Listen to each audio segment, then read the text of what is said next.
కానీ కృష్ణమురళి గారు రిలీజ్ అయ్యారు కదండి. ఆయన రిలీజ్ అయ్యి కూడా ప్రెస్ మీట్ పెట్టారు సార్. ఏమని పెట్టారంటే, "ఈసారి నేను రెడీ, మీరు సిద్ధమా" అని కూడా ఆయన మాట్లాడారండి. అంటే ఆయన గతంలో వ్యాఖ్యలు చేసినందుకు ఆయన ఇప్పటివరకు జైల్లోనే తిప్పారండి. అదేనమ్మా. ఇప్పుడు ఇప్పుడు ప్రజలకు అందరూ తెలుసు వ్యాఖ్యలు చేశాడు, హ్మ్. ఎందుకు చేశాడని 10 మాటలు చెప్పాడు. నా ఇంటి మీదకి వచ్చి నా బూతులు తిట్టి, నా బూతులు పెట్టి, నా బిడ్డల్ని, నా కూతుర్లని అవమానించి, నీ కూతుర్లు నాకే పుట్టారా అని హేళన చేసి ఈయన మాట్లాడారు. కనుక నేను తిట్టాను. హ్మ్. ఇప్పుడు కనుక పవన్ ఫ్యాన్సే కదా చేసింది. కనుక అవునండి. అందుకని పవన్‌ని అన్నాను నేను. హ్మ్. ఇది అందుకని నా మీద కేసు పెట్టారు. ఇప్పుడు వాళ్ళందరూ ఇలా బూతులు మాట్లాడినందుకు నేను పవన్ మీద కేసు పెట్టినా లాజిక్కే కదా మరి. అవును సార్. వీళ్ళేమో అనుకుంటున్నారు, ఈ రెడ్ బుక్కు, ఈ కక్ష సాధింపుతోటి జనాలు హర్షధ్వానాలు వెలిబుస్తున్నారు. ప్రజలు ఆహా! ఓహో! అని మెచ్చుకుంటున్నారు. తిట్టుకుంటున్నారు. మిమ్మల్ని ఇందుకు కాదు గెలిపించింది. ఈ హ్మ్. రెడ్ బుక్కులు, ఈ కక్ష సాధింపులు చేయమని కాదు. మిమ్మల్ని గెలిపించింది మాకిచ్చిన హామీలు నెరవేర్చమని.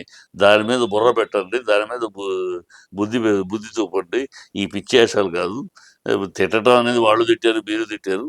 పవన్ గారు తిట్టారు. మీరు తిట్టలేదా? మీ పవన్ కళ్యాణ్ డైమండ్ రాణి రోజా అని అనలేదా? హ్మ్. మీ మీ మీ నాయకులు ఆ, అవినేష్ రెడ్డికిను భారతిరెడ్డికి అక్రమ సంబంధం అని మాట్లాడలేదా? హ్మ్.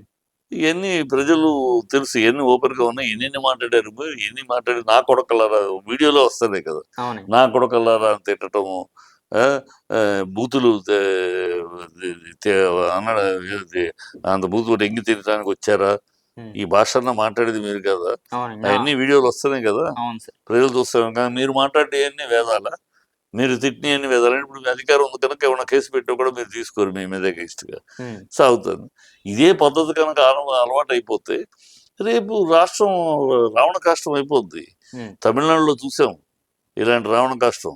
ఏడీఎంకే డిఎంకే వాళ్ళని వీళ్ళు కొట్టుకొని వాళ్ళు కూడా ఎన్నికలు ఉన్నాయి లేకపోయినా నిరంతరంగా గొడవ ఉంటుంది వాళ్ళిద్దరి మధ్య. హ్మ్. అలాగే పశ్చిమ బెంగాల్ కమ్యూనిస్టులకిను ఆ, మమతా బెనర్జీకి ఎన్నికలు ఉన్నాయి, ఎప్పుడు ఉన్నాయి ఉన్నాయి, రోజు ఎప్పటికప్పుడు కొట్టుకుంటారు. చిన్న విషయాన్ని పెద్ద విషయాన్ని కొట్టుకుంటూ ఉంటారు కార్యకర్తలు. అంటే కార్యకర్తల మధ్య అంత వైషమ్యం పెంచేశారు ఆ ప్రభుత్వాలు. ఆ! సార్. బీహార్ అంతే. ఇప్పుడు మనకు ఆ కల్చర్ లేదు.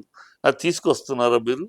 ఇవాళ మీరు చేస్తారు, రేపు వాళ్ళు బ్లూ బుక్ అని వాళ్ళు చేస్తారు. హ్మ్. ఇక నిరంతరం కార్యకర్తలు ఎన్నికలకు ఉన్నప్పుడు లేనప్పుడు ఎప్పటికప్పుడు కార్యకర్తలు ప్రతి నిమిషాలు కొట్టుకుంటారు, కత్తులు కట్టాలు.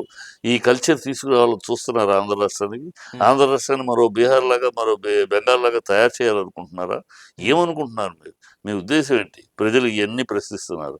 హ్మ్. మీరు ఏమిటి ఇక? మిమ్మల్ని గెలిపించింది ఎందుకు? మీరు గెలిచింది ఎందుకు? ఎందుకు వాళ్ళు అరెస్ట్ చేస్తే ప్రజలకు ప్రయోజనం ఏంటి? నువ్వు పోసాన్ని అరెస్ట్ చేయి, ఇంకోళ్ళని అరెస్ట్ చేయి, మాకు మాకేంటి అని అడుగుతున్నారు ప్రజలు. మాకేంటి? రివెంజ్ మీ అంటున్నారండి. పర్సనల్ ఎజెండా అది, మీ తృప్తి. మీకేదో అరెస్ట్ చేసుకుని మాకేంటి దానివల్ల ప్రయోజనం? అవును సార్. మాకేంటి ప్రజలు అదే అడుగుతారు. దానికి సమాధానం చెప్పాలి. ఏదో అరెస్ట్ చేసే పెద్ద ఘనకార్యం లాగాను. పెద్ద ఘనకార్యమా ఇది? అధికారంలో ఉన్నప్పుడు అపోయిన వాళ్ళని బ్లోవర్ అంటే పెద్ద అధికారమా? ఇదే జగన్ చేసాడని పిచ్చిగా ఆవేశపడిపోయి రెచ్చిపోయి అరాచకము, కడప రెడ్లు, బొత్సు భోషాడం అని మాట్లాడారు కదా కడప రౌడీలని. మరి ఆ రోజు జగన్ చేసేది తప్పు.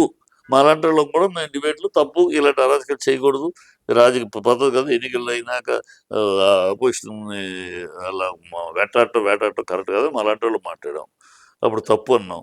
మరి ఇప్పుడు అదే తప్పు మీరు చేస్తే ఉప్పు ఎట్లా అవుద్ది? ఆ! సార్. ఆనాడు జగన్ చేసిన దౌర్భాగ్యం, దుర్మార్గం అని అన్న మీరు ఇవాళ అదే పనులు మీరు చేస్తున్నారు. ఇది ఒప్పెట్లా ఉంది?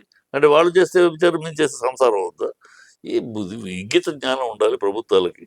ప్రభుత్వం మనం ఎందుకు గెలిచి మనం ఏంటి అయిపోయింది, ఎన్నికలు అయినప్పుడు అనుకుంటాం ఏదో అయిపోతాయి. తర్వాత మన ప్రజల కోసం ప్రజలకు ఇచ్చిన హామీలు ఏంటి, హ్మ్. ప్రజల సంక్షేమం ఏంటి, మన రాష్ట్రాన్ని అభివృద్ధికి కావాల్సిన విషయాలు ఏంటి, వీటి గురించి కదా మాట్లాడాలి. 1500 కోట్లు అప్పు ఇచ్చింది. అది గ్రాంట్ అని అబద్ధం ఆడతారు. హ్మ్. అప్పు పే చేయాలి. గ్రాంట్ అయితే అప్పు కట్టక్కర్లేదు. ఈ అవునండి. 10,000 కోట్లు ఇచ్చింది ఆ, గ్రాంట్ కాదు, అప్పు. హ్మ్. దాన్ని అబద్ధం ఆడతారు. 4,00,000 ఉద్యోగాలు ఇచ్చేసామని అబద్ధం ఆడతారు. 1,60,000 కోట్లు అప్పు తెచ్చామని అబద్ధం ఆడతారు. ఎంఓయూలో అమౌంట్స్ పెట్టుబడులు ఎట్లా అవుతాయి? ఎంఓఏలు ఇవన్నీ ఉంటాయి. అవన్నీ కాంక్రీట్‌గా 14-19లో చంద్రబాబు 3,80,000 కోట్లు అప్పు పెట్టుబడులని చెప్పాడు. ఓకే. 2015లో దావోస్ ఎళ్ళొచ్చి. ఆ! సార్. 19 నాటికి ఏమైనాయి? 35 లక్షల కోట్లు అంతే.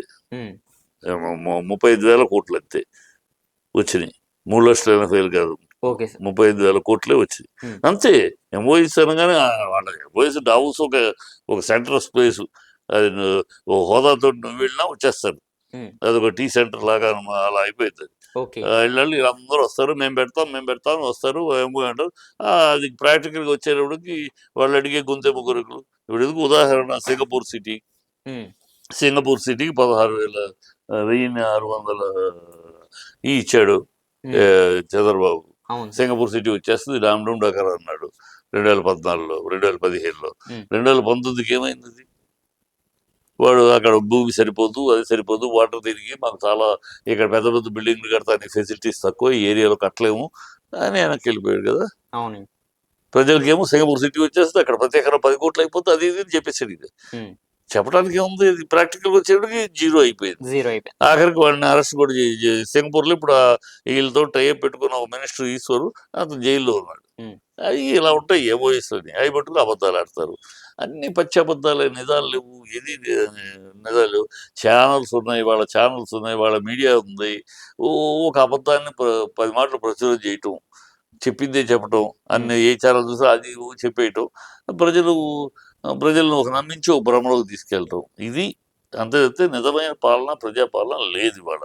సరే, జగన్మోహన్ రెడ్డి గారు కూడా ఈ రోజు రైతులను కలవడానికి కూడా వెళ్తున్నారు కదండి. మొత్తం ఆంధ్రప్రదేశ్ అంతా కూడా తిరుగుతామని కూడా మాట్లాడుతున్నారు. అంతే, ఆయన ఎప్పుడు నుంచి చెప్పాడు కదా. ఉమ్, ఆయన ప్రజలు ఆయన వింటున్నారమ్మా. సీట్లు ఎన్ని వచ్చినాయి, ఎన్ని టెక్నికల్ పాయింట్లు అయ్యి ఉమ్, 40% ఓట్లు వచ్చినాయి అంటే 2,40,00,000 మంది ఆయన ఓట్లు వేశారు. అవును సార్. సో 40%. 40% వేశారంటే 2,40,00,000, 5 కోట్లు, 2,40,00,000 కోట్లు ప్రజలు ఆయనకి, వేశారు. 2,40,00,000 ప్రజలు ఆయనకి వేశారు. ఉమ్, సో ప్రజల్లో ఉంటాను, ప్రజల దగ్గరికి వెళ్తానే ఉంటాడు. అపోజిషన్ లీడర్గా బాధ్యత కూడా ప్రజలు కలవటం, ప్రజలు కష్టసుఖాలు పంచుకుంటూ, ప్రజలు ఎప్పటికప్పుడు వాళ్ళతోటి మమేకమై ఉండటం చేస్తున్నాడు. ఉమ్. దీని మీద కూడా మాట్లాడుతున్నారు కదండి. భయం కావాలని వాళ్ళకి, వెళ్తున్నారంటే వాళ్ళకి వాళ్ళని భయం. రెచ్చగొడుతున్నారని కూడా మాట్లాడుతున్నారు. వాళ్ళు ఉచ్చబొట్లు పడుతున్నాయి. పవన్ కళ్యాణ్కి కానీ, లోకేష్కి కానీ, చంద్రబాబుకి కానీ. ఈ జగన్ ప్రజల్లోకి వెళ్తా ఉంటే లక్షల మంది అలా ఎగబడుతున్నారు. అవునండి. ఈ రోజు కూడా ఈరోజు చూస్తున్నాం. లక్షల మంది జగన్ జగన్ కలవడం, జగన్ ముఖాన్ని చూడటం, జగన్ కోసం పరిగెడుతున్నారు. అవును. వీళ్ళేమో డబ్బులు ఇచ్చుకుంటే కానీ రావట్లేదు వీళ్ళ మీటింగ్లకి. ఉమ్, డబ్బులు ఇస్తే కానీ రావట్లేదు. మొన్న కూడా ఒక్కొక్క ఎమ్మెల్యేకి ఇంత బడ్జెట్ పెట్టి మీరు ఇంతమంది తీసుకురాలి, ఇంత కావాలని పెడితే వచ్చారు. ఉమ్. Last time. అలా స్వచ్ఛందంగా వీళ్ళకి వచ్చే పరిస్థితి లేదు. ఉమ్, ఇలా చంద్రబాబు ఎక్కడికి వెళ్ళినా వచ్చేవాడేవాడు లేడు. ఉమ్, పార్టీ వాళ్ళు తప్పితే ఇంకెవరు పబ్లిక్ రావట్లేదు. పబ్లిక్ ఏమో అలా వచ్చేస్తున్నారు, వరదలాగా వస్తున్నారు ఎక్కడికి వెళ్ళినా. అది ఏడుపు, వీళ్ళకి భయము. ఉమ్, అందుకని ఇప్పటికీ 10 నెలలు అయినా కూడా వీళ్ళు చించిందేంటి, చెంచబోయేదేంటి, చెంచాలనుకుంటుంది ఏంటి చెప్పకుండా ఇంకా 10 నెలలు అయినా కూడా జగన్ జగన్ జగన్ జగన్, గత ప్రభుత్వం జగన్ జగన్ ఈ సోదే సరిపోతుంది. ఉమ్. ఈ సోది ఎన్నాళ్ళు చెప్పుకుని బతుకుతారు? జగన్ పేరు చెప్పుకుని, గత ప్రభుత్వం చెప్పుకుని ఎన్నాళ్ళు బతుకుతారు? ప్రజలకు అర్థమైపోయింది మీరు చేతకాని దద్దమ్మలు. ఉమ్. ఇప్పుడు ఆయన పాండమిక్ లో కూడా అన్ని సత్య పథకాలు చేశాడు. ఇచ్చారు. కరోనా టైంలో. కరోనా టైంలో కూడా ఇచ్చాడు. మీరేమో అన్నీ ఉండే డబ్బులు లేవు, ఈ పిల్ల పేద అరుపులు, డ్రామా అరుపులు అరుపుతున్నారు. సో మీరు చెయ్యరు, ఏమి చేయరు. ఎలక్షన్ ముందు మళ్ళీ ఒక 6 నెలల ముందు ఏదో చిన్న తాయిలలిచి మమ్మల్ని మోసం చేయడానికి సిద్ధమవుతారు. ప్రజలకు అర్థమైపోయింది. ప్రజలు చూస్తున్నారు. ఇక కాకపోతే టెక్నికల్గా తప్పదు, ఎన్నికలు ఎప్పుడు వచ్చేదాకా ఇక వీళ్ళు అధికారంలో ఇచ్చి ఉంటారు, ఉన్నంతకాలం ఉంటారు. ప్రజలు ఇప్పటికే అసహించుకున్నారు. ఇంత వ్యతిరేకత 10 నెలల్లోనే, ఇంత వ్యతిరేకత కూటమికి, ఉమ్. ఇలాంటి వ్యతిరేకత పాలక పక్షానికి ఇంత వ్యతిరేకత ఫస్ట్ టైం ఇన్ని సంవత్సరాలు. తక్కువ టైంలో చాలా 10 తక్కువ నెలలు. 10 నెలల్లోనే. ఎప్పుడో 2 ఏళ్ళు 3 ఏళ్ళు అయినాక వస్తుంది. 10 నెలల్లోనే ఈ ప్రభుత్వాన్ని ఏసడించుకుంటున్నారు. నెత్తిరోరు బతుకు బుద్ధి తక్కువ గెలిపించుకున్నాం, చెప్పు తీసి మా చెప్పుతో మేము కొట్టుకోవాలి ఈ కూటమిని గెలిపించినందుకు. అన్ని అబద్ధాలే, మోసం, అబద్ధం, దగ అని ప్రజలు అంటున్నారు. ఎక్కడికి వెళ్ళినా అదే, ప్రజల దగ్గరికి ఎక్కడికి వెళ్ళి. సో వీళ్ళు తగిన గుణపాఠం సమయంలో వస్తుంది. సరే, ఇప్పుడు జగన్మోహన్ రెడ్డి గారు ఇలాగే ఉత్సవం అంతా కూడా తిరుగుతానంటున్నారండి. ఒకవేళ అలా తిరిగితే వీళ్ళు తిరగనిచ్చే అవకాశం ఉందండి? వీళ్ళు తిరగనిచ్చడానికి ప్రజాస్వామ్యం. తిరగలేకపోతే ప్రజలు తిరగబడతారు. ప్రజాస్వామ్యంలో అపోజిషన్ లీడర్ అతను, అపోజిషన్ ప్రతిపక్ష పార్టీలో ఉన్నాడు. అతను ప్రజల మధ్యకి వెళ్ళే హక్కు ఉంది, ప్రజల దగ్గర విన్నపాలు తీసుకునే హక్కు ఉంది, ప్రజలకి తన విధానం చెప్పే హక్కు ఉంది. దాన్ని ఆపే హక్కు వీళ్ళకెక్కడిది? ఉమ్, అలా ఆపడం ప్రయత్నిస్తే కోర్టు ఇంటర్ఫీర్ అవుతుంది. ఓకే అండి. యూ కెనాట్ స్టాప్ కదా లీడరు. ఈ ప్రజల దగ్గరికి ప్రజలు విన్నపాలు తీసుకుంటానికి, ప్రజలను కలవటానికి కానీ, ప్రజలతోటి వాళ్ళు చెప్పేది వినటానికి కానీ, తను చెప్పి ప్రజలకు చెప్పడం కానీ is got every right, democratic right అది. ఓకే అండి. దాన్ని అడ్డుకుంటే ప్రజలే తంతారు, ప్రజలే అసహించుకుంటారు. మరి రెడ్ బుక్ కూడా తీసే జగన్మోహన్ రెడ్డి గారిని కూడా అరెస్ట్ చేసే అవకాశం ఉన్నది అన్నట్టు ఏడ మాట్లాడారు. మొహం రెడ్ బుక్ నవ్వుకుంటారు జనాలకు తెలియదు. ఎప్పటికైనా బుద్ధి వచ్చి పరిపాలన మీద దృష్టి పెడితే బెటర్. ఉమ్, ఎప్పటికైనా తెలివి కాస్త బుద్ధి తెచ్చుకుని మన ఇందుకు కాదు ప్రజలు గెలిపించింది, ఏదో మన రెడ్డి బుక్ అని విరవేగుతున్నాం, రెడ్ బుక్ మీద ప్రజల్లో చాలా అసహ్యత ఉంది, ఉమ్, ఏ పని ఇది దీనికోసం వీళ్ళు గెలిచింది, ఇదేనా పెద్ద ఏదో సాధిస్తున్నట్టు, పెద్ద గొప్పగా అచీవ్మెంట్ పాలనలో పరిపాలనలో పెద్ద గొప్ప అచీవ్మెంట్ రెడ్ బుక్. ఎవడైనా చేస్తాడు. ఏ అధికారంలో ఉన్నవాడు చేయాలి. ఏ రాష్ట్రంలో జరగట్లా. ఉమ్, ఇలాంటి డిఎంకేలు చేశారు, బీహార్ ఇలాంటి రాష్ట్రాలు చేశారు. మళ్ళీ మిగతా గుజరాత్, యూపీలో ఎవరు చేశారు? రౌడీల్ని, గ్యాంగ్స్టర్స్ని లేపేశారు. లేపేశారండి అంతే. అక్కడ సీఎం. అంతేగాని పొలిటికల్ కాదు. అవునండి. ఇక్కడ పొలిటికల్గా ఈ 2, 3 రాష్ట్రాలు ఉన్నాయి మనకి. ఉమ్, ఆ, ఇది కొత్త రాష్ట్రం తయారు చేస్తారు. ఆంధ్రప్రదేశ్. ఆంధ్రప్రదేశ్ తయారు చేస్తారు, ఒక బీహార్ లాగా, ఒక వెస్ట్ బెంగాల్ లాగా. ఉమ్, నిరంతరం కొట్టుకుంటారు. బెంగాల్తో నిరంతరం కొట్టుకుంటూ ఉంటారు ఆ, ఏదో విషయం మీద. ఆ కార్యకర్తలు, ఈ కార్యకర్తలు, అవును సార్. ఇది ఆ దరిద్ర పట్టణం వాళ్ళు తయారు చేశారు. మనకు లేదు అది, ఇప్పుడు తయారు చేస్తారు. ఈ మహానుభావులు పుణ్యమా అని, కూట పుణ్యమా అని ఉమ్, ప్రజల్లో అలాంటి ఒక అరాచక మైండ్ సెట్ తయారు చేస్తారు. ఇది ఉమ్. మంచిది కాదు రాష్ట్రానికి. ఇలాగే ఉంటే ఆంధ్రప్రదేశ్ మరొక మరొక బీహారు, బెంగాల్ అయిపోతుంది. ఉమ్, అది చంద్రబాబు లాంటోడు సీనియరు. ఇది ఈ చరిత్ర తెలిసి ఇప్పుడు పవన్ కళ్యాణ్కి ఏమీ తెలీదు ఉమ్, దీనివల్ల మంచి చెడు ఫ్యూచర్ ఏంటని. మనాడికి లోకేష్కి కుర్రాడు. చంద్రబాబు 40 ఏళ్ళు అనుభవం ఉన్నాడు, రాజకీయాలు చూసినవాడు. ఇది కరెక్ట్ కాదు, ఈ పద్ధతి మనం అలవాటు చేస్తే అది రాష్ట్రం మొత్తానికి ఫ్యూచర్లో చాలా దెబ్బతింటుంది, రాష్ట్రం మొత్తం అరాచకంగా తయారైపోతుంది ఉమ్, కనుక ఇది కరెక్ట్ కాదు అని ఆయన ఖండించాలి. అయిపోయింది.